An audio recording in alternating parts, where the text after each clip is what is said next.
buli muyimbi ataweza producer mu studio ngamuwabula is a failure.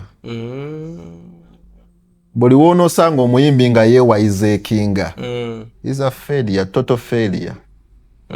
Ne waba akubye hit ne wagikubeera waliwo omuntu nga bankugamba eki omanyi kati waliwo omuntu Katonda n'akublessinga n'akuwaayo omukisa kati nze nkubuya Katonda ky'omusaba kyakuwa omusaba hit agikuwa n'ogenda singa buli alina hit gwali owuddeko ne kaabe kyayiwa enjaye mugagga ku luyimba lwe lumu liri pazo singa omanyi sente z'alina layira Allah singa buli ne waba wano hiti wanda yandibadde ne ekyusa obulamu naye ate muyimbi kyakyasinza okusumbuwa mu production muyimbi ye nga akusumbuwa wadde nga mumaliriza mu lukozi oluyimba naye nga mukayana Pretty Banks lwaki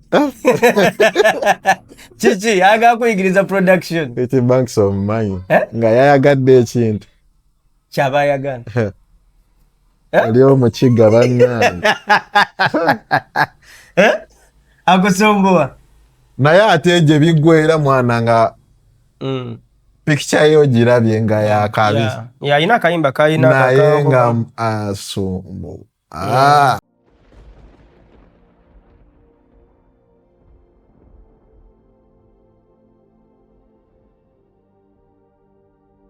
Assalamu alaikum warahmatullahi wabarakatuh. Omulabi waffe omulungi ku Blaze Media tukwaniriza ne ku mulundi guno era tukwebaza okubeera nga otwekuumiddeko ebbanga lyonna. Ate ku mulundi guno mpitiddeko ko mu kisawe ky'aba producer ate nga ndi ne baddest oba tugambe nti ye producer akutta akati mu Uganda saawa zino best boy soko babuuzeeko abatulaba. Bannaye nsanyusa nnyo okubeera ku mukutu gwa Blaze Media kyakitiibwa nnyo okubeera wano twebaza nnyo okutuwagira mashallah kukulisaayo nakulabyeko ku Zina Awards nakulabyeyo neŋŋamba njatandikira eyo nakulabyeko ne Tracy Melon era ndowooza tulina ennyimba nyingi nnyo ezize zitambula ennaku zino hit songs zize ezize zitrendinga nga gwazikuttemu mu bayimbi bokoledde omuli Jasmine n'abalala naye ntunulidde nnyo Tracy Melon nakulabyeko naye tubulire ebyavudde ku sayidi yo n'abayimbi bokoze nabo abawangudde awards. Twebaza Katonda nti twafunye award ya producer of the year omulundi ogwokubiri ndalo nenebaza n'abayimbi abakolaganyeko nange benkoze nabo mbasaamu ekitiibwa kuba bosebo bagagga bange babossi bo okunneesigisa emirimu ne tugikola ne givaayo nga we are not disappointed. Omuyimbi okuwa project si kyangu kuba baproducer bangi bwe tugenda mu meeting za producer tunula n'ogamba nzaani so nenebaza n'abayimbi abasobodde okufuna awadi zaabwe kyakabi nnyo mwebale kati kitegeeza kwongeramu nnyo maanyi eyo ankoled eraga nti emirimu gy'okoze tugya awadinze mweyo field you're awarded in that field you're certified kati keep that spirit oba okweyongera waggulu. Tracy Melon yafunye breakthrough n'afuna contemporary artist of the year n'afuna n'endala yabadde female artist of the year. Ennyimba zonna gagwa zikola kuliko rap breaks zinakola tovaayo last year. Lwe luliko kuzaafunye kuba lwe lwasembayo lwe lwaddiiro kuba yasembayo totta naye nenga naye gwe wamukolera totta nesimu ng'ali ne bana bakataleya so nebaza Katonda nti reception ya tovaayo yali amazing. Oluyimba lubanga mu myezi emitono luli million 3 kiba kitegeeza nti twakola nnyo omulimu gw'amaanyi era tovaayo oyo nalabako nga muli mu mukola making ye yalina ka video ke recording nga muli mu studio ng'agezaako okuddamu oba gwali omuddisamu Tereza wano bwoti ne ekyamakulu nnyo okulaba nga aterwa awangudde naye nalabyeko akatambi kotadde ku TikTok yo simanyi oba mwakagenderedde oba keesanze bwesanzi nga mubadde mu post kyefaanagana bwetyo era mu comment abantu ne bagamba mbu Tracy Melon mukyalawo simanyi kyogera Tracy Melon muyimbi wange abantu mbeera nnyo butambi n'abayimbi naye ab'enjawulo naye saagala nnyo basoosowaze nnyo kintu ekyo nina obuta like nina videos saagala ziyita butambi it looks weird nina videos nina videos ne ba Lydia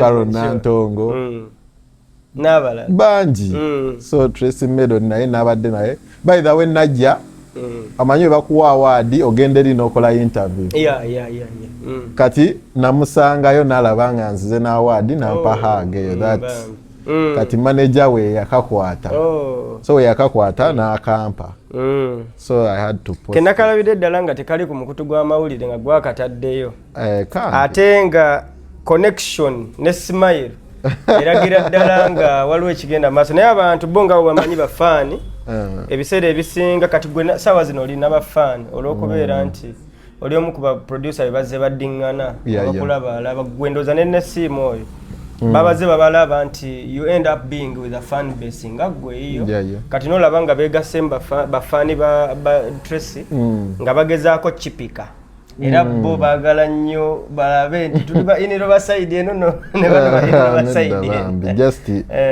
social media ogimanyi yeekumamu bukumi naye nga tewali nnyo kigenda mu maaso muyimbi wange mwagaliza ebisingira nali musanyufu nnyo era namugamba by the way nga tannafuna neza award ne mugamba you deserve the female artist of the year, you deserve the breakthrough even a song so kati and she deserves the best because she did she's one of the best female vocalists atenga bali super talented she has a future era naye akimanyi nkimugamba every time wajja ku studio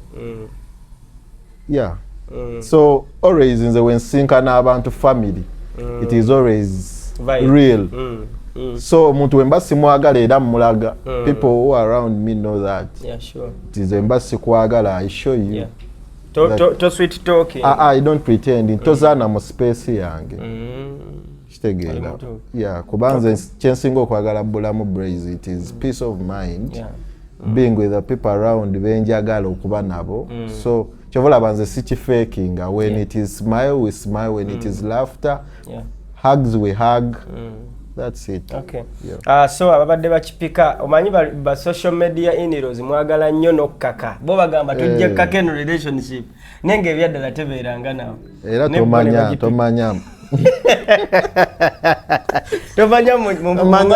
bakanye pika balabe ekinamba bapike ekintu tulabe ekinaava mu yebiraka best boy Tracy Melon sagala muvaako nga tetumuwadde bimuli bye wano ku mpewo I think she's part of the future of Ugandan music of course wabanga omanyi omuyimbi bamupimira ku consistency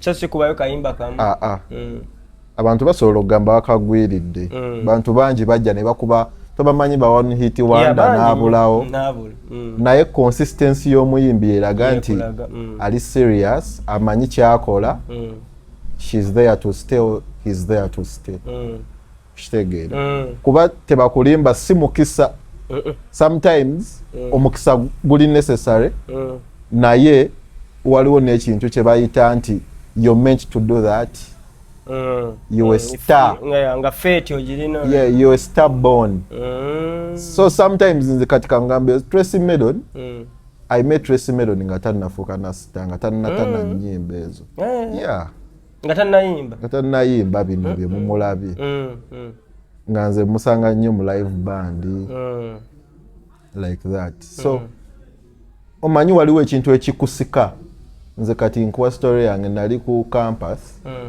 naye nga njiga production. So nze okimanyi naklayiminga dedia nga natera omaliriza campus my last year. Music nansika. Nawe tokibaako na control. Kyo kyennyini kikwenoonyeza. Thank you. Kati ate bantu bangi abasigala bitabo ng'ate baagala ffe tubafunira emirimu naye nga negwe nga kyakulinnya lumu weebale ne weekyanga n'ogamba kati endonga envuze so omuyimbi it is consistency. So n'omuproducer bw'atyo nti nze kyanzizaamu amaanyi nti weba last year nafuna award n'eno last year awards naliwo era bagikuwa bagimpa kati n'eno n'engifuna kitegeeza nti kyenkola nalina kikola si kisima ate ne hit ozikuba like back to back.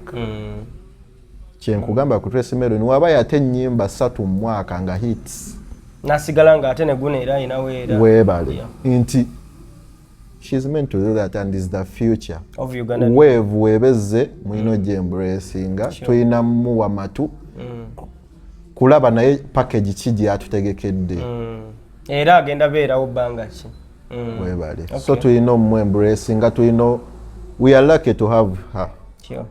Kuba muyimbi bwatyo abayimbi ffe twafunako abayimbi abayimba ebintu nga tebitegeerekeka abantu ne babatiitibiza nnyo. You remember that way yajja kati tukomyewo ku real music nti wewetegereza years 2 emabega tubadde ku ndongo ya ddala kyabayimbi bokka era twebaza Katonda nti yasengejeza teri muyimbi teri mediocre katuli ku serious music serious business ate ne wajja ne ba producer nga kati otandise owulirira ddala ekinyusi sikubirira kyobola nti by the way mukolagana n'abayimbi abayimba real music ne ba producer abaagala real music music omulungi gwe bojja owulira ndowooza okijjukira even last year enyimba eza trending nga zaali nnungi era Bubblegum ajja n'akubayo nti trendi n'avaawo naye ziri zilastinga for long.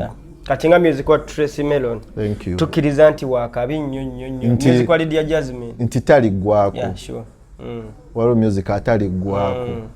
Ekyo tukiweereko example ku show gye twabaddeko eya Yesterday amaze ebbanga ng'ali mu mbeera etali nnungi nga yayimba nnyimba zedda n'awummulamuko n'alwala naye ate ze nnyimba zabadde performing ng'olaba people singing along. That is the right example. Mariam Ndagire n'ayimba, Juliana ne bayimba ng'owulira music wa ddala. Thank you. Nti music ya reminiscing back to people. Nti tali are looking at new every day. Nti omwana ayinza okuba kati generation nne ebaddewo abasinga abazze ffe twawulira ba Juliana nga tukyalina bato naye owulira n'oluyimba lwe kati ng'era owulira nga lulasting. Thank you. So music wedda omubi era takomawo naye omulungi era kyova olaba Juliana asobola bategekamu Serena buli waayagalira Yesterday n'ategeka Dine buli waayagalira ate era ne basigala nga bajjiza kuba that is music ye music y'omutuufu. Ki ekiremezaawo embeera y'okubeera ng'abantu still ye akyawulira ng'agamba ntya bwe nkubayo kino ekiyimba kyange kyekisobola okumpaayo ate ku shows bwe nayimba 2 tebabitegeera naye ng'ate olunsi era wookebera nga nabyo olunsi tebyali nnyo byakabi bye yayimbanga ebiseera 2 naye olw'okuba nti ayina kyakopye ku muntu oba oli awo atrendinze ne yeekanga ng'awabye so nga ate abantu singa baali basobola okutunuulira real music ne beekwata ku ba producers ababawabula n'akkiriza oba oli awo Ugandan music yandibadde ezitowa industry. Kati eki okwongeza ku ekyo kati kangambeyo buli muyimbi atawuliza producer mu studio ng'amuwabula is a failure. Buli woonosanga omuyimbi nga yeewayizeekinga is a failure, total failure. Ne waba akubye hiti ne wagikuba era waliwo omuntu nga bankugamba eki omanyi kati waliwo omuntu Katonda n'akublessinga n'akuwaayo omukisa kati nze nkubuya Katonda ky'omusaba kyakuwa omusaba hiti agikuwa n'ogenda ne waliwo abantu abaagala okuyimba paka we bafa jukira music wa Red and Weasel. Yeah, sure. Kitegeera. Nti abo baali mate kuyimba baali bo bajja kuyimba ngera talaga nnyo bya bugagga. Yeah. Kitegeera. Nga tanoonya na bunoonya nti noonyayo ka hit abambisa. So music ntegeeragana. Weevu esobola okujja n'ogamba nti bino bye biriko. Naye nga ggwe ate character yo te portraying ekyo. Sure. Kyekiringa Jostede nga womwogeddeko okuyimba ebiyimba ebyo ebiri weird. Ng'omanye ekibeera mu inbox ye bajja ovudde ku mulamwa biki ebyo byate byotuteeredde naye ate waliwo omuntu ajja okkita nga twamumanyirirayo oba kikoze kyafaanana oba kikoze oba tekikoze buli industry mu nsi erina abantu webatyo by the way so era nze sikinenya naye just tulina obba ne system tulina filtering nti yono music really gwe twagala ososowaza akasengejja webale buli industry erina abantu ba mediocre abayimba ebintu ntu buli industry studio sawa nnyana kifuluma webale buli naye tulina okugamba nti kyovola babali abantu beesigaliza ekitiibwa kyabwe Abamerika Abangereza balina music gwe bawa platform nti gwe newojjanga ekimba kyo bakiraba kitandisa opiiki nga bakizikiza kuba kiswaza butaswaza industry yaabwe webale nkutegedde kati ate ffe tupikamu nnyo n'ekyo ekizze n'olabanga kati kitta credibility yaffe nti bwe bagamba mpozi mwaka kyoyo yali artist of the year really nkutegedde bulungi kitegedde nti kituzze emabega somewhere somehow ne tuddamu ate kulwana okuddamu okuzuukusa ebitone n'okuzzaamu amaanyi nti n'omuntu ali talented ogenda olaba nga weevuemu tutte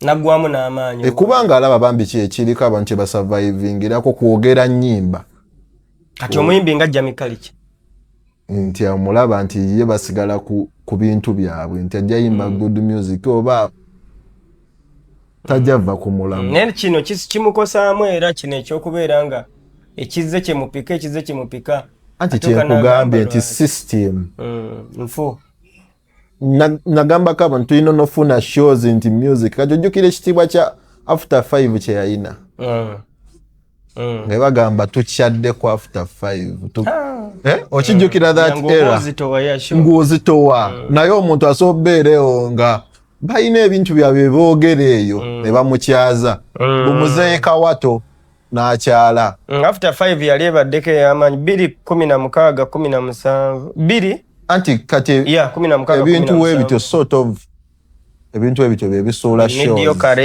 kati waliwo shows z'otalikyalako Bungereza okujjako ng'oli wakabi omanye ekitiibwa kye bawa Super Bowl nti gwe agenda okuperforminga half time ne Chris Brown taperforminga ngawo naye si wamaanyi nnyo naye omanyi kye bavaako nti ne Asha ku myaka gye 40 yaperforminga ku Super Bowl n'agamba mama we made it ani gwe nalaba 50 Cent yakolako baakolako Rihanna naye ng'olaba show ya ddala awo okukyalawo no performinga waawo my friend naye wano e Uganda tewaliyo show oli gyayayanira n'agamba nti eno buli kimu kati wano baakijabulula tewali kitiibwa kya gundi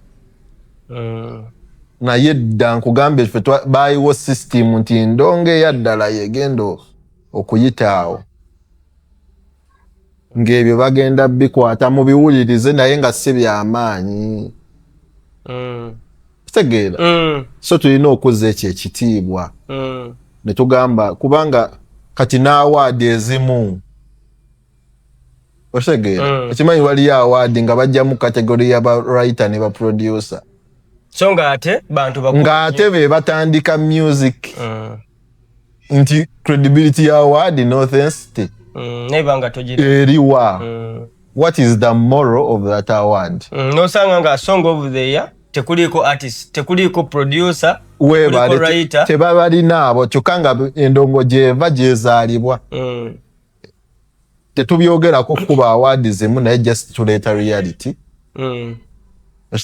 nina awo nyini weyogedde nalabako Dr. Jose Chameleone ng'agezaako okwemulugunya n'agamba naye okimanyi siinaayo writer of the year mu bukyanga mbeerawo ye bukyanga abawo talinaayo award ng'egamba nti writer of the year Jose Chameleone kyokka ate ng'alina ennyimba nga zaakuba nga song of the year. N'agamba kijja kitya okubeera nga nze Jose Chameleone banzijjako right yange ey'okubeera nti ndi muwandiisi. Nakyo kisoboka. Omanyi sometimes osobola omanyi kyenazudde nti ne research gwe tulina mutono e Uganda. Research abantu abakola award tebakola research. Kulaba eri bakola batya nti n'ekirala ne genres tebazimanyi. Omuntu asobola okuteeka dancehall mu Afrobeat. Allahu Akbar. Kyova olaba ku body yonna ekola award mulina obbaako ne producer oba music analyst. Si presenter oba bawuliriza. Kubanga presenter sometimes they lack knowledge. Thank you. Bo bateekawo buteesi kintu kyabwe. Kubanga abawuliriza music waliwo ennyimba ezitalina kugenda mu category eyo. Kufuna bulungi awo. Okitegera kye nkugamba. Kati noteeka kaba mu hip hop. Olwa kapeke. Webale. Kabanga si hip hop yadde talina yadde structure ya hip hop. Talina yadde culture ya hip hop. Noteeka TikTok life mu Afrobeat. Mukama Katonda olwasa. Okitegedde? Ne somebody mu Afrobeat. Olwa Shiba. Pure dancehall kuba producer yamukola yenze. Best boy. Producer abamanyi. Kati nze mba mmanyi genre gye nakuba style gye nakuba mmanyi kye twakola. Kyogezaako kugamba abategesi n'abo abasengejja they don't take time to call you the producers kumkubuuza nti ngamba kyeno. Thank you. Sometimes woba otegeka award ng'oyagala zisigaze ekitiibwa make research oyite n'abantu abamanyi okubire ne producer on a particular song. Tutuule mu meeting nga mu sketching award ayinza okuba butabanze ne mufuna producer yenna of your convenience. Ne mumuyita ne mumugamba naye luno oluyimba balunominate nze naye lugwawa. Okunominatinga bafani be banominate. Basobola okugamba anti bateekawo dancehall song of the year. Kati bo bafani sometimes bawuliriza bafani b'abayimbi. Ajja ateekawo TikTok live. Kati gwe tekikuwa magezi kuteeka luyimba olwo mu genre gye lutagwa. Oli yalwagala lwakuba naye tamanyi genres bawuliriza buwuliriza. So sometimes kyova olaba nze njagala bakole research amala. Tutuulaawo I respect the awards naye njagala zechecking.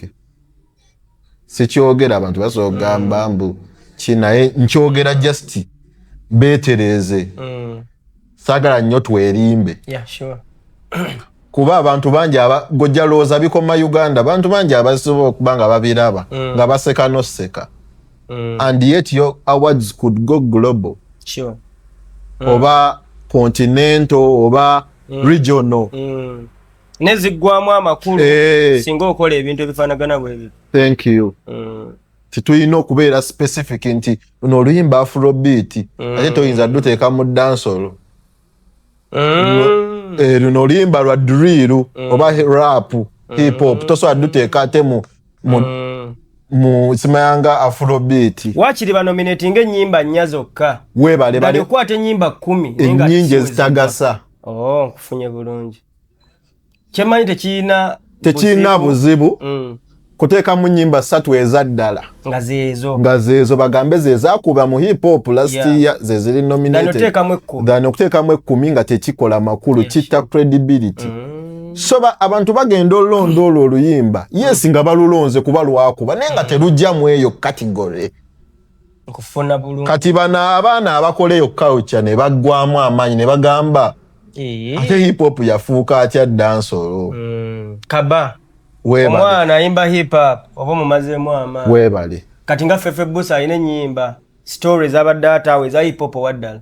kati interview yeah. waliwo oli Kabaka Bomu Digidi Rachel Ray ayina nyimba zeze za hip hop Mozero baade bakuba hip hop ngomuulira nti the culture is there nate tosobola teekamu semanyina kumanya mfinini nti tosobola teekamu TikTok life nakyakala ne tata wa Kyentebe pure dancehall Kabaliya muteeke eri mu dancehall culture ya hip hop ogireke kuba abagimanyi bagimanyi era nga bajja kusekerera baseka ne bagamba tugambe tutya kino award zino are they focusing on sponsorship na kutuukiriza mukolo nti ziggwewo tulindeza mwaka gujja kubanga wandibaddewo dire n'okuteekinga time okunoonya ekinyusi n'okufuna ekitiibwa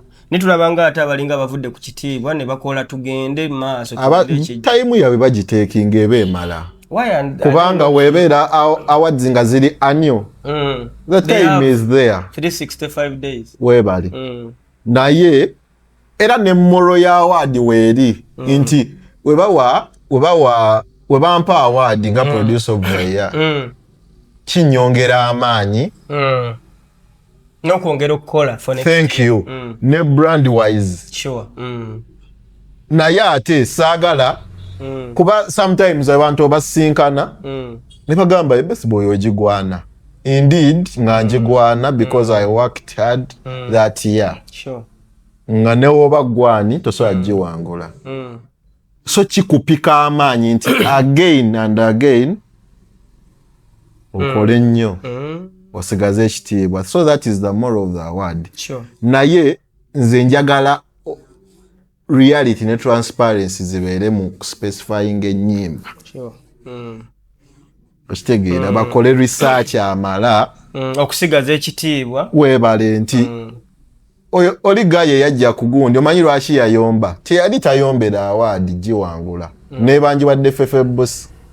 oli omwana mu PNPL namulaba ng'ayogera ne teyakyogera lwa pain nti award ye ajagala no for the culture of hip hop yakitunulamu ng'alaba that song is not worth okutegedde bulungi okutta award entuufu egwana omuntu omutuufu n'ogiwa omulala owa category weebale kituufu kapeke kyali wange azikizza emikisa gy'oli weebale should we sent tebalina award zimala tebakola college zimala no zimala naye nkugambye mu category kaje kapeke kyali wange nene kapeke naye akimanyi bamuwa award eya rap si ye kuba teyayimba rap yali mu dancehall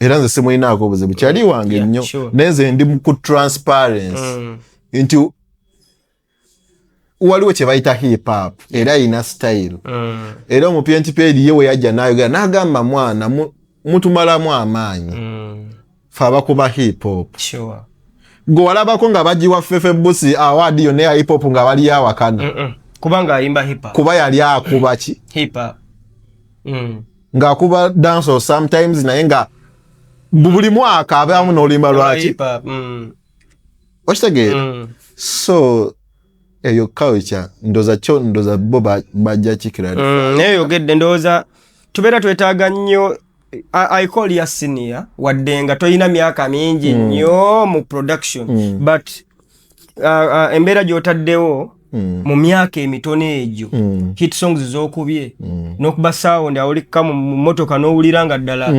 onyumirwa kubanga oteekamu sound n'owulira nga akunyumira ne waba ne sound gw'oteekamu noga skip that song ndowooza you have that moral authority to advise on every avenue oba zina awards oba people bawa you have that authority era osobola otuula ku mmeeza yemu ne producer amazeewo ebbanga kubanga ekisooka ye yakuba yitiruli ate gwe oli muzikuba kati waliwo ekibagasi yes okay music ono we Uganda singa baba batereezezzaawo n'okubeera nga kale singa baba batereezezza platforms ezo avenues ezo ezigaba awards n'omuyimbi naaba nga asobola okuwa producer ekitiibwa ne tuba nga mediocre eggwawo a future ya Ugandan music ogiraba wa myaka 5 ate just tusabe Katonda nti abantu bajja at least bambi nga babuufu mu industry, because it's going to be taken up by people abali sometimes buyinza obumu okitegeera, because nze nkiraba gwokimanyi nti you can be best boy naye nga abantu bakulabira mu kifaananyi kirala ng'ate naye kyolimu ekirala ekituufu. Bantu bangi baavu mu industry kubanga tebagifunamu. Kyekisooka siraba future ya music nnene nnyo kusukka wano we tuli nga tetulina copyright. Singa copyright teyangu, singa teyanguwa tukyali bubi nnyo. Abantu bagenda sigala nga baavu nnyo.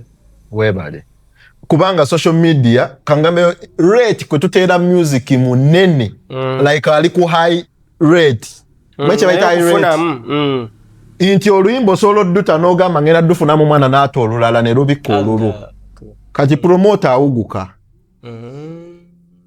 Osage ekintu ekityo ate nga Abannayuganda abayimbi kwe basurvivingira. Promoter abadde agamba kantegeko ono akusala n'ebbeeyi naganja bateeka babiri n'ono. So nga wali obadde osobola okuba oluyimba lwo? Weebale nti rate kwe tuteera music w'amaanyi, tulina speed kwe tuddukira. Kyafectingira ddala nti tewali breath ya ndongo nti obeera awo owulire nti luno oluyimba ddala lulungi teri time. Ki ekiyinza otereeza ekyo? Ekiyinza otereeza ekyo nti nagamba nti n'ekirala nti omanyi sometimes it is the wave. Waliwo wave bwejja nga tosobola gicontrollinga. Barrier nga tosobola giteekako barrier yadde nga kyazze ti abantu bali ku which song is trending, which sound is trending. Ne babuukire. So naye nze kyenjagala okugamba abantu bakole good music kuba yetalimba. Abaana basobola ottaawo ebiyimba nekikuba naye owasigalawo. Okitegeera. And good music takes time to be produced. By the time you bring, waliwo breathing space. Thank you. Buli wobeera nga buli omu akola kyasanze. That's why bijja speed. Kati abo abataata sometimes omuntu asobola ottakurate nga yaliko. Kati nze so anenya King Saha kutanyimba kubanga yaliko his time. Nti buli kyagenda obba wamugenda kikonsuminga. Nzijukira ne ba radio batangako kumuku. Weebale. Ti omuntu wabeerako naye kati ate togendera ku peesi ye. Ogenda kwokya. Gwe kubanga okyakuza abantu ye alina ready market. Okitegeera. Ye alina ready market kyova ategeka ebivulu bibiri mu mwaka gumu. Oyo muyita size yo. Gwosobola otegeka night ne weeba night. Aba olina kwepima olabe size yo woogwa. Thank you. Kati music olina omulabanga business. Nti abasajja batannyo naye era bainvestinga ajja kwata video atekemu promotion akiwa obudde ekintu kye. Naye ate mmwe mwagala kutabuti abantu osanga kinaakwatayo kinaakwatayo. So you're going to end up frustrated. So future y'endongo erina kuddawo nti abantu singa bata music waabwe nga kisi bamufunamu online bulungi nga balina omufunamu kuba tuzifuna naye era zijja katono nga se okitegeera kuba sources endala abantu we bafunira music wangi kuba copyright tennabaawo. Nsobola ogenda awo wansi ne mbagala muntereka ennyimba za epasi zonna. Naye omwana ze yandiguza obuguzi online ekisegedde. Waliwo agenda okugula firimu zijje nga kuliko ennyimba nga 5 firimu nga tennazannya. Kati piracy eyo ekyali nene nnyo. Kati ate abantu bo bakizizza nti kuba nze mba mbiraba. Kati sente bazijja mu sources endala. Kyeki kyoyogedde nti politics adukanoonye mu politics. Kati obalaba nga bambi ate kibasudde. Ate nkigamba nnyo abantu gye buva gye bulaga. Music tali ku ssente. takoma ku ssente mbunze asinga obugagga ne wookiddamu nga you're not loved by people. Music is love. Osobola otegeka ne bajja kibula bagojesa ojjira bayona abayimbi abetta nga balina ssente ave waggulu ku nnyumba gwe because talina love y'abantu. Abamu abeera taken up by competition. Teri kisinga ekyo.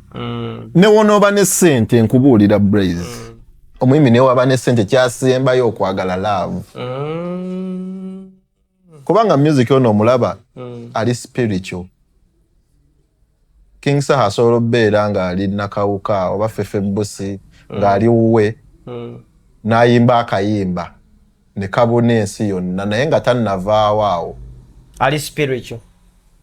Tegera kye nkugamba. Kalo Nantongo n'ayimba tosalawo. Naye ng'omanye abantu bayimbidde mu kaseera ako. Bangi abali mu mbeera eyo nti ayogera n'omuntu gwatannabatuuka naye weebale kyova olaba osanga omuntu ng'agamba kwoyo kwenfiira olinaga nkuwadde ettaka wanyimbako wantaasa weebale ngutegedde bulungi kati kikomawo ne buli wodda ninagondi nze ndi mugagga weerimba tolina laavu mu bantu era kyonna nno olaba buli kyolaga naye ennyumba onoonya laavu abantu bagambe kongs bannange nakoze kino onoonya era laavu abantu bagambe tukusanyukiddeko. It comes back to love. Thank you. Okay, Best Boy wakoze n'abayimbi bangi naye ngaokola ne Lydia Jasmine the amazing, the most beautiful. Lydia Jasmine nokola ne Tracy Melon, the most talented right now. Okoze ne Shibo, okoze n'abayimbi bayitirivu nnyo n'abasajja. Besige na menyo ono obono. Muyimbi kigota nakola naye gwogamba nti bannaye. I feel kubanga abayimbi bangi mu Uganda ate n'abalungi bangi. Naye olw'okuba abamu bagamba I have not yet got what I wanted. Kanindeko no fulumya music. Tubayina ngoganda kyo no musajja tayimba. Ndaba Samasoja is one of the most talented male artists. Nita fulumya music. Aina kayimba kayaka fulumya latest. Kaliya myezi gajijo ka reggae. Yes. Ka binyo inza no gamu Jamaica yayimba. Reggae bazuku. Kaliya kalimu reggae. Nenga kalungi nnyo naye n'abakola we bali bangi. Yenga tajalinda nga newa bata release nza akola ki mu boy nabo okoze nabeera nga nabo balungi muyimbi kigogamba nti ono mpulira nga njagala tule mu touch zange omanyi ne ba producer bayina omuzimu bamukwata bayimbi omuyimbi gwe neegomba okukolera bambi alina ssente alina assente kastajja ne ssente oba afaanana atya toyina gw'otunuulira kastajja ne ssente tukole gwe ng'okwata amapeesa weebale weebale amakulu ssente kidda nze Best Boy ka ssente topic munne wa topic ka ssente toli awo mbowulira oyagala oweeyo ofa mpulira mutaawa oyagala kimusi njagala buli alina ssente tujje ajje tukole bambi kitegedde kubanga at the end of the day newe tukola magic era ajja mufunamu gwe nnyimba nnyingi nnyo ze tukoze ku example ki batuwano na studio facilitation teziba ssente omuntu wagamba nti Best Boy naakolera kamu kitundu miliyoni 2 eyo studio time si byebiri nti project ngikolera zi kyova olaba project tusaba rights zaffe nga baproducer ne royalties tugamba mututeekeko wali ne percentage kubanga gwe maker weebale nze composer we batuyita gwe bwongo era nakitandise publishing ennyimba zange bayibawe buli lwimba lwe nakoze era nkube omulanga abayimbi bonna nyinza obutabatuukako mwenna ne email ogiraba ng'eva Best Boy manya anonye percentage ye ku luyimba buli lwe yakola kitegeera kubanga naye abayimbi bano banakitegeera kubanga abayimbi bajja kitegeera bo tebakitegeera nti ate kubanga lwaki ye gwe maker from the scratch lwaki abayimbi abamu bo bakitegeera ate nga bali tebagala kitegeera Kyebanza abayimbi abamu nsigala abambi mbakolera like mbabeererawo nnyo because they respect that. Akimanya nti zino sente zakuwadde kati akamu ekitundu oba miliyoni 2 oba 3 ze wampa zenkyalya ne sente zompadde tebazikubuukinga kwa oluyimba osobola n'olugyamu obukadde obuwere ebisa weebale olwa kubanga ne sente zompadde za studio session tebazikubuukinga ekisoboka onannomodde so njagala tu respecting ekyo by the way nti ne sente zogaanira zange gyeziri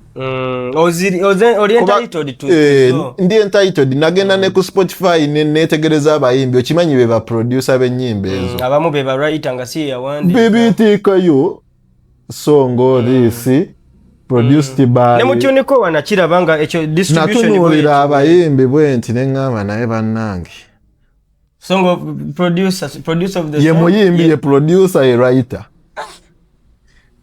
banna kati transparency ojejjawaawo nti eyo kalicha ye n'avaawo Uganda wana nze ndabanga kalicha nnembi era evaawo wenyini wova okwogera ng'omuntu awulira nga aswala okubeera nga si ye yawandiisa oluyimba tovaawo naye nga ate aluyimbye waliwo eyalumuwandiikidde naye nga ye awulira ekitibwa kimuggwako oba awulira nti si yawandiika kyesimanyi bafaani be bakimuteekako kubanga abayimbi bagirenda bayimbi ennyimba naye ng'agamba ninsenwe the writer nga tumumanyi nti muyimbi w'amaanyi ebbanga lyonna ne writer n'asigaza respect ye kiki ekyo ekireetera omuntu okufiiringa nti bwe naateekako nti ono ye yampandikidde oluyimba luno mbu ngenda kuggwamu ekitiibwa kiki sometimes abantu mululu kweyagaliza fotwa bulyake ego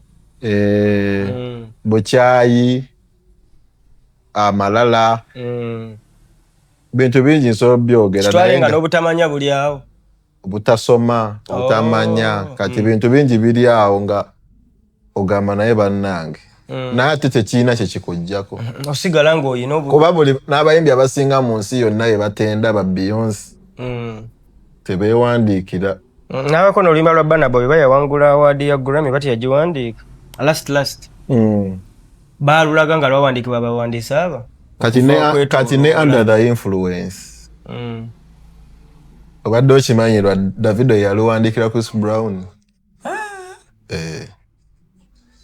nda sirabawo buzibu naye abantu tebakikkiriza so tekiina kyekikujjako osigala ggwe kasito delivering ekintu bulungi neyo kalicha wagirabye nga weeriwa bamu bagikola naye nze saagala newewewaneyo nti go producinga naye nga credit ozimpadde wano nofuna n'akasente nenfuna sente zange gwe wewaane nze yakuba eŋŋoma naye nze sigale nga nfuna ki singa ebintu ebyo bagiyita splitting the money omuwandiisi n'afuna gwe n'ofuna yahaku split sheet eyo singa ebeeteekeddwayo copyright neekola industry ya Uganda erina gyejja okweyongera mu maaso nnyo ate tuba bagagga mwenna ne gavumenti ekimanyi kyova tekyendoosinga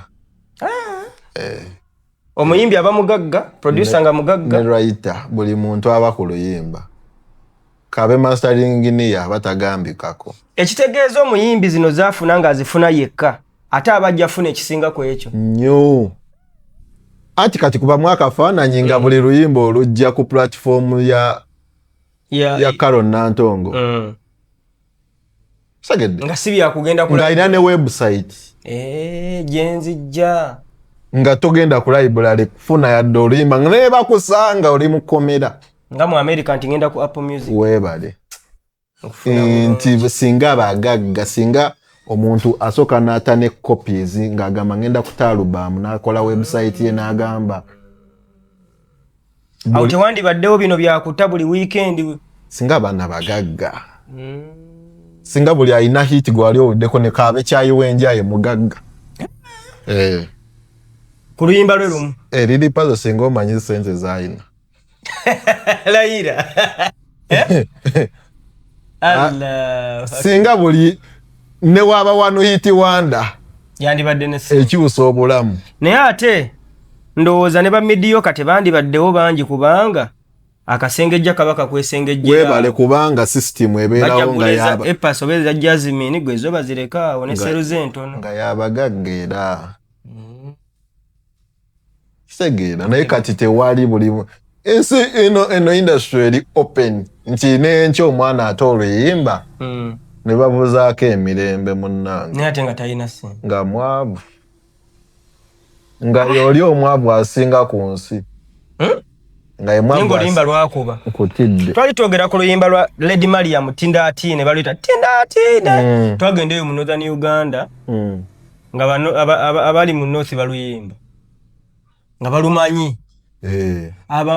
tribes wano ezitamanyi Luganda wano mu Uganda nene era ntegedde Uganda nti nene mu campaign zino eziwedde Uganda nene ate yina ba music lovers bangi naye abamu gwe weesengejja kyeto era nga gwe musical tebamumanyi nga balina gwe bamanyi nti ono waliwo abantu abakuba kati nze banyumizaako story ya wali ya Coco Finger oyo bangamba oyo Coco Finger tomumanyi blaze up country bikyebe ebangamba etusogendayo nga muwanene omuyimbi mu central akuba nenge tebamumanyi so music avaawo kati kangambe yola population eyo yokka eyawaggulu nti region eyo yasiima Coco Finger singa mugagga nnyo kwa region nene ate erimu abantu bangi kati abayimbi nno abasinga nno bayira kangambeyo abayimbi kati kankuwe example ya Nigeria omanyi oyo rapa gwe bayita Fino ekyekyeru ekyo oyo y'omu ku bagagga abasinga mu Nigeria abayimbi nate si top tosobola mulaba nti alina kulevo tali kulevo n'ababana boy eyo naye bagagga bagamba ayina festival gy'akola eyo ewaabwe inti bamutegeera nga n'obugagga bwe tabujje mu golodi abujje mu kuyimba music wa bbeeyi kati Rema Mugagga oyo Nigeria akuba 7 billion streams mu Calm Down ate nga zikyakula kati oyo si size zaffe muve nako kabe ba producer ab'ensi endala abagagga naye ffe kati ffe mwaba kubanko kola bati era nze kyobola banze ebintu ebyo byonna bye bakola association ezo sizaagala ffe twagendako ku federation eyo naye bannaye akamanyira akali eyo mbadde mmanyi federation kyeriko kyekigenda bayamba ate okusobola teri munnange akamanyiro ke twasanga eyo nga abasajja batugamba nga balinga baproducer ababayamba obuyambi okukolera ngamba nti batuyita mu meeting ne bagamba nno twali tetubaliiko naye ne tugamba katubafunireyo akafo mu federation akafo banaye baseball sisobola bibeeramu ebyo nalaba akamanyiro kesirabangako ng'abantu abatugamba ebyo fe abagamba yimba booti Tereza kino nga se be bali wali bitiibwa agamba mbu ffe baproducer tebatufanako tuli kasasiro mu ggwanga muno best boy nga natera okukuta okoze n'abayimbi bangi simanyi baweyinza okwetaaga okwogera ku kino naye osobola otunulamu mu bayimbi bogamba nti nkozeko noono nkoze noono ne waliwo omuyimbi gwogamba nti omuyimbi ono yanyumira nnyo like yanyanguyiza nnyo omulimu gwange mu kukola oluyimba lwenze naye I loved the sessions kale music yanyumira era n'oluyimba nengwa mukwano nalo nze buli muyimbi anyumira buli muyimbi anyumira kubanga bantu banjawulo ekinyumidde kwoli onayinza obutakikola naye ate asobola okukola ekinyumira buli omu abeerako ne kati fefe bosi wange oyo anyumira mu session nti ali andaga nti kiggwera ku ggwe osagera kyenkugamba alina that respect amanya nti gwe boss in the studio ate tukayana nno ne tukayanira ddala naye at the end of the day nakiriza nti advice gy'omwana agiteeki oba lumu n'entwala eyiye nti tubeeraawo katu kuba kyali wange nnyo bambi kati a lot happens in the studio kuvibinga aba ne idea empya buli kiseera because he makes research kati anyumira asoleta idea kati yongewe walaba interview nagamba njagala mwana nkube amarap nga presenter ambuuze ebibuuzo it was nice. I loved the first actually zona sessions nungi naye eyasooka eyalimu Evelyn Mike katuyina kyetuleeta ekirala ate nagamba fefa akijjeewa I loved tuyina kyetuleete ate kyo kikambwe ennyo ogenda laba video ngeringa omanyi obanga tuli ku kyalo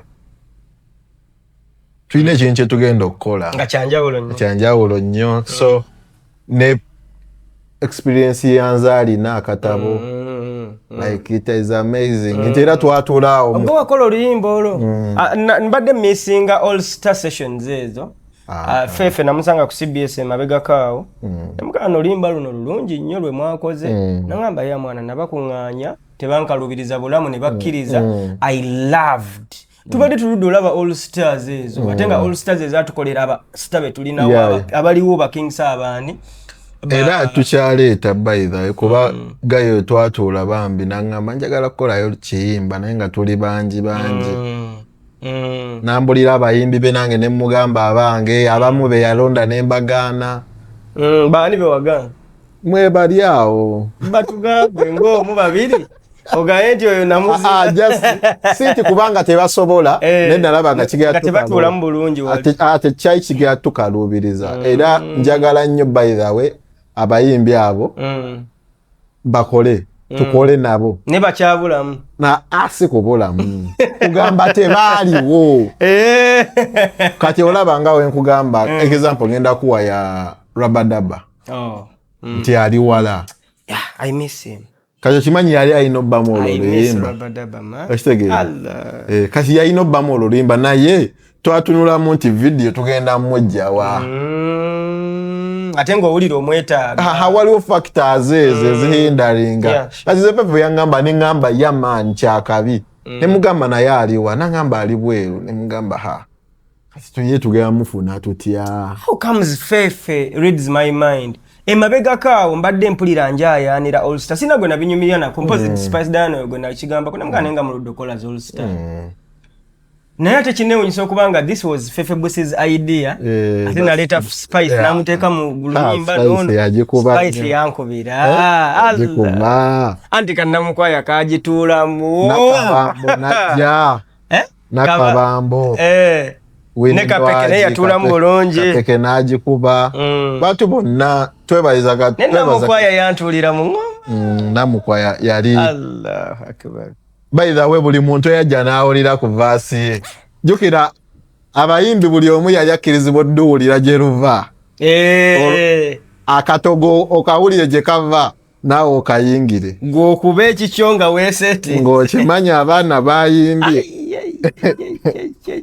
engoma nungi ate ekirungi eri mukola bulungi ku YouTube nalabye egenda mu 3 million in like a month ensembi ogiraba week ago ng'eri 2.9 yaziwezezeri mu 3.1 etambula bwebanga in a frame of like 6 days over 5 twali ku CBS day nga binaku 5 webanga eyongeddeko emitwalo 2 etambula wakola bulungi osobodde otya okumastaringa n'okumaintaininga production wo okubeera nga ali clean and smart ekisooka omanyi music ava mu ggwe kyowulira kyofulumya tewewakanya nti okwewakanya kusobola obeerawo kuba njagala nnyo obuteddamu obuteeyoza nze njagala owulire kiwala kya Land Road owulire Nzaalina owulire Tovaayo owulire Kindekere style za njawulo nnyo Tovaayo ate muntu y'omu teweekola seeyoza. Waliwo producer n'abaali wano nga bakuba kikwati. Kati ekintu ekyo kitta producer n'avaako mangu kuba style baabagibuuse nti ekyo kintu kye buli wowulira ekyo oyo yoyo kitegeera. Ne wowulira kindekere mulala nzaalina mulala bintu bingi nti nekisooka ne inspiration gy'ozijja okitegeera nti sometimes nze njagala otandika ekintu ekipya na buli muntu. I want to be different. I look up to abantu abakabi. Kati nze nakula ndaba Nesimu oyo. Ate nga wakabi up to now. Weebale nti wabeera nga 10 years abadde wakabi nga ate akyaliko ate akijojobya. Olina obuuza ki ekimumakinga lwaki alastinga that long. Oba oyo omusajja paka nakati. Nesimu akimanyi nti nno omwenyumirizaamu. Akimanyi. Era akimanyi wamulabirako okumala ebbanga. Akimanyi. Nkimugamba every time we talk, we are friends. Twogera. Kubanga Nesimu y'omu ku baproducer b'empa ekitiibwa. Nesimu nno bw'oba tomusemberedde tusobola manya nti alinamu ne ku ddalo. Naye ate afulumya music ebyaddala bw'otamusuubira nti ye yamufulumizza. Wakabi nnyo like yajja ne wave.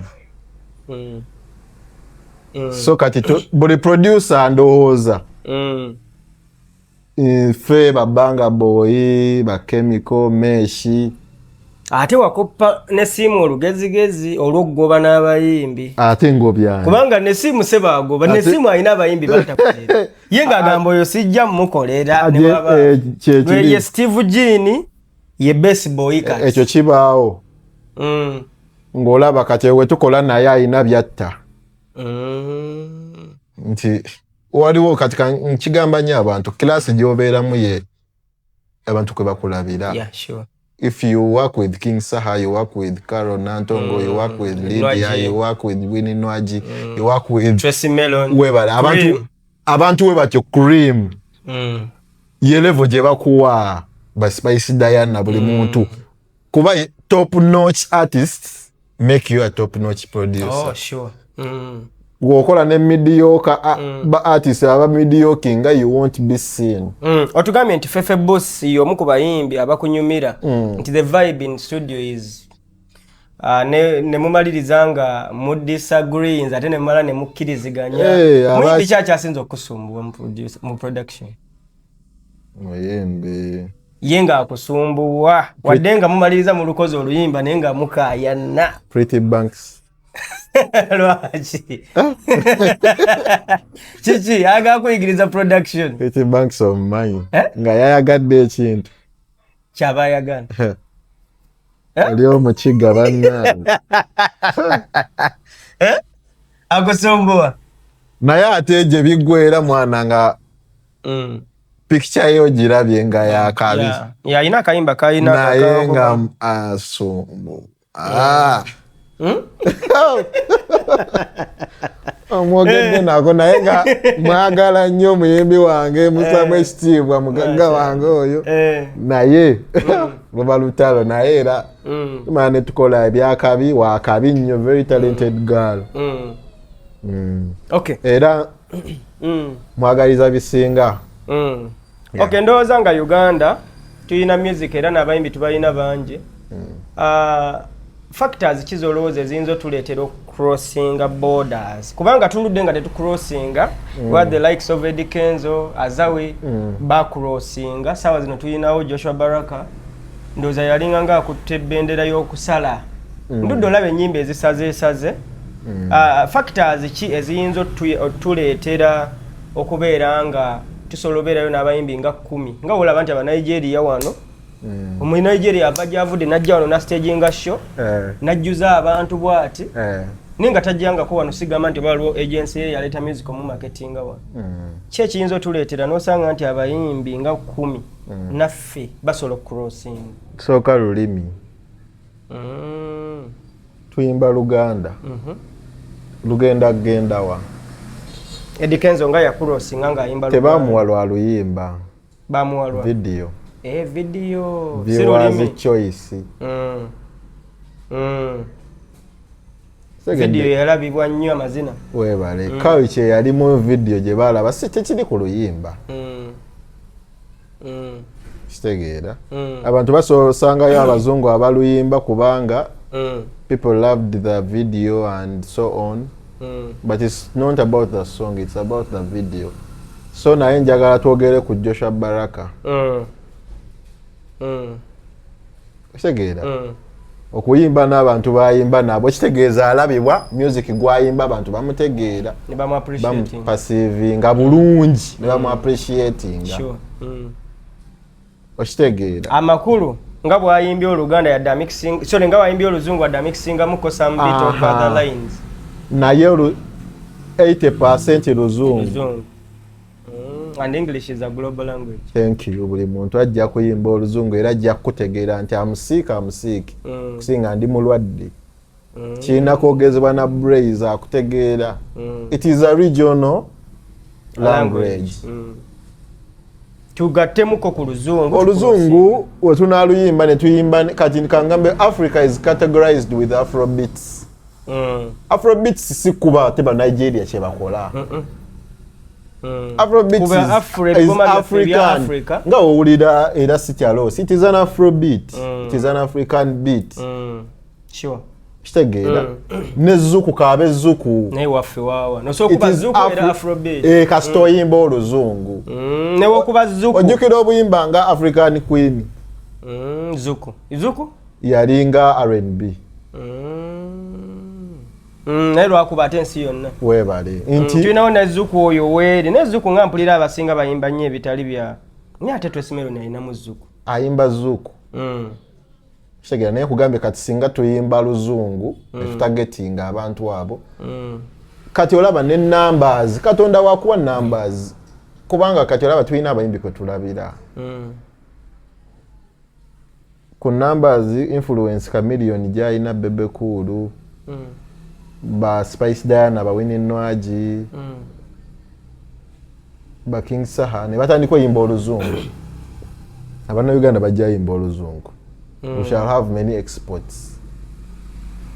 Ne collaborating ne Joshua Baraka n'abawa ku audience ye. Nkufuna bulungi. Nti mutandika ofuna export ezenjawulo kuba kati mu Uganda abalabamu omu. Kati batandika olaba ababiri kale omwaka ne guyitawo nga balaba babiri ne guddako basatu. Okitegeera. Nti kiba kitukuza. General nga industry naye tetwayimba newe tunayimba ne tunakufuna kuba production mulungi naye tunamufuna nga tuyimba Luganda era bijja kukoma wano. We can't communicate with those people mu Luganda waliwo language barrier. Nga tusummarizing emboozi eno ya leero tujja kunoonya nno emirundi mingi kubanga by'olina okugamba industry bingi ate nga Uganda amalo tulina mangi ebyokuyiga bingi ate simanyi oba bakkiriza oba batuyambe beggalire nga babiwulirize eyo oba baswala obiwuliriza mu bantu kubanga I admit nti Uganda obutamanya bungi kyokka ate abantu tebaagala kukkiriza tamanya bungi. This is a third world country. Nendowooza eba third world ba fourth ngamba nendowooza yaffe era eyina sigala awo yandibadde third world naye nga abantu bamanyi kale ate bamanye batya. They are not exposed. Exposure ntono abaavu bangi okusinga abagagga abasomi batono okusinga abasoma kati n'okubibategeeza ebyo n'abanyundo ate deliberate ne batabitegeera still kati olaba ffe tuli ba producer naye ate ffe twayiga production nga tulaba bakuba bikube kati singa twasoma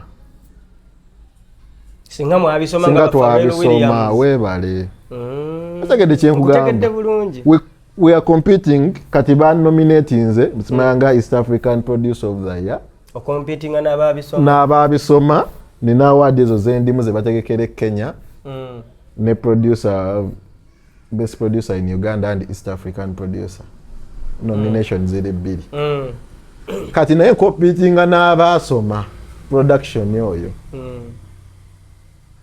asagede kyemugambye nti singa si Katonda okutegeera bulungi ne research omutono gwenkola no hard work ne work ethics zange singa ndiwa kyenkugambye nti Uganda third world nti newono okinyonyola omuntu nti oyagala genda kugattako kitwetaagisa emyaka emirala 10 bayino kitunulamu emyaka 10 Allahu akbar bagambe tewali magic awo webale naye tulina okugenda ne bagamba producer of the year ono kyova nkugambye mwana producer of the year yani ye best boy bamuyite we babaagaliza music industry kati nga federation kale gye mulina mu bagambe best boy mumutuyitire yeetaaga ki ekiyinza okumutwala kule kuba kati amaaso gayinza okuba gali ku ye kubanga nange nneetaagayo ebintu ebyokuyiga naye abantu bagenda kati nawedde sente zazze naye gwe ogendayo gye bali sisobola ate kati sente ozaaga kubanga ffe tebatuliiko kye nagambye twagendayo nga tebatuliiko bali ku byabwe naye nkugambye singa federation etwala music industry gye baagerako eyita producer negamba mwetaaga ki nembagamba njagala gendako London kola ki kusomako kwongera kunkomewo wano so wano yamba abasigadde ogenda osome mastering webale mixing njiga ebintu awo waliwo byenjagala waliwo ekintu nze nga producer kyemba mpulira ekibula toyina busobozi ate naye ate tosobola kiyigira we bali we batali bane ba producer ba Nigeria bali London bali London ndaba nabakolera Joshua Baraka tebali wa bali London bajje 5 bali London tebali mu Africa amakulu togenda kola ki competing na bali nga toli wali nga toyigidde akere era omuyimbi agenda okuba ekiri wali ekiri competing wali nate Eddie Kenzo ayina enyimbe zigenze ne nominated wane ku Grammy nga production yawo Hope and Love ndaba productions ani yalukola alaka producer ayinza basiwa wano simanyi bulungi siba wano producer ayinza basiwa wano siba wano ne Grammy naffe tusozigendamu ne waliwo ekyetaagisa nakizudde kyangu kyangu era tugazigendamu wanjisebo nekyekugamba kiri kuffe ffe twagala kugattako you're not one of those people abataagala lekawo mukululo sikyagala tozze kunoonya bibyo genda tononye sente ekirooto kyange guno omwaka njagala kukola ssomero liyigiriza baana production mashallah njagala kukola ssomero liyigiriza baana production era ndi bisetinga mpola kubanga njagala okulekawo generation ya bagambe yayitirako ewa best boy kitegeera tomanya nsofuna producer asinga mu nsi nze nga saakiri naye omwana akibeera nogamba nti awo producer yawangula Grammy yayitako ewa best boy ekitiibwa kikomawo yasure so kati nze nina ebintu byentunuye abantu abamu bali satisfied Blaze kyova ogenda sanga omuyimbi akugambe nze mwana nina enju nevuga mu benzi nsola ku lusozi nga bye birooto bye naye ebyo si birooto bya ndongo n'omuvubi akeera kyayagala omubazi nawe munnamawulire ekyo birooto bya buli muntu ali nnomo ebirooto by'endongo birala abalinga ggwe olina okulaga nti wakubako otu wakubako Wembley Stadium Tottenham abantu bali contented n'okkuba ekyagoogwe Kamoli bantegese ekyotera mu kisaawe nze kimmala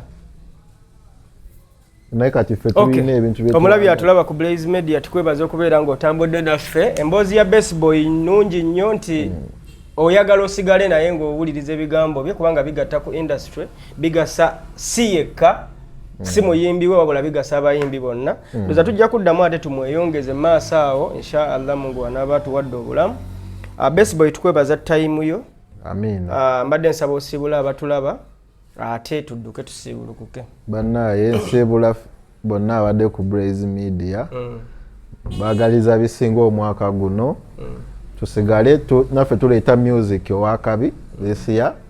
Yeah, man. Okay.